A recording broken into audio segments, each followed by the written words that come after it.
Hey all இப்போ orange பழம் season இல்லாததுனால இந்த ஆரஞ்சு பழம் கிட்டத்தட்ட 250 260 வரைக்கும் போயிட்டுருங்க. ஸோ ரீசெண்டாக ஒரு கடைக்கு போனேன். அங்கே 2 விதமான ஆரஞ்சு பழம் இருந்துச்சு.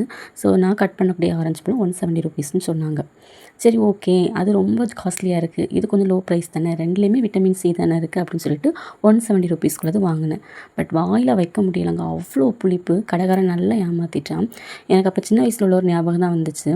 என்னென்னா சின்ன வயசில் வந்து ஏதாவது திங்ஸ் வாங்குறதுக்கு இல்லைனா சாக்லேட் வாங்குறதுக்கு ₹1.50 தவிர ₹1 கூட ஜாஸ்தியாக தர மாட்டாங்க. அப்போ இருக்கிறதுலேயே பெரிய சாக்லேட் ₹1.50 எது கிடைக்குதோ அதுதான் வாங்கி சாப்பிட்றது வழக்கம். பட் 90s கிட்ஸ் என்னை மாதிரி தான் நிறைய பேர் இருக்கிறீங்கன்னு நான் நினைக்கிறேன். ஸோ நீங்கள் எப்படின்னு சொல்லிட்டு கண்டிப்பாக கமெண்ட் பண்ணுங்கள். இன்னொன்று பார்த்தீங்கன்னா, ரீசெண்ட் டைமில் வந்து நான் ஃபீல் பண்ணுறது ரொம்ப காஸ்ட்லி இல்லைனா காஸ்ட்லி இல்லை, அது வேறு விஷயம். பட் வாங்கக்கூடிய திங்ஸ் வந்து கொஞ்சம் குவாலிட்டியாக இருந்துச்சுன்னா நம்ம அடுத்தடுத்து யூஸ் பண்ணலாம். ஸோ குவாலிட்டி இல்லாத திங்ஸ் வந்து லோ ப்ரைஸ் சொல்லிட்டு நம்ம வாங்கி 1 or 2 டைம் யூஸ் பண்ணுறதுக்கு கொஞ்சம் காசு கொடுத்தாலும் கொஞ்சம் ஒர்த்தான திங்ஸ் வாங்கினா கொஞ்ச நாளாவது நம்ம ஓட்டலாம். இது ஆஃப்டர் மேரேஜ் தான் நான் கண்டுபிடிச்ச ஒரு விஷயம். ஸோ யாரெல்லாம் நீங்கள் என்ன மாதிரி இருக்கிறீங்கன்னு சொல்லிட்டு கண்டிப்பாக கமெண்ட் பண்ணுங்கள். வீடியோ பிடிச்சிருந்துன்னா நம்மளுடைய பேஜை ஃபாலோ பண்ணிக்கோங்க. தேங்க்யூ.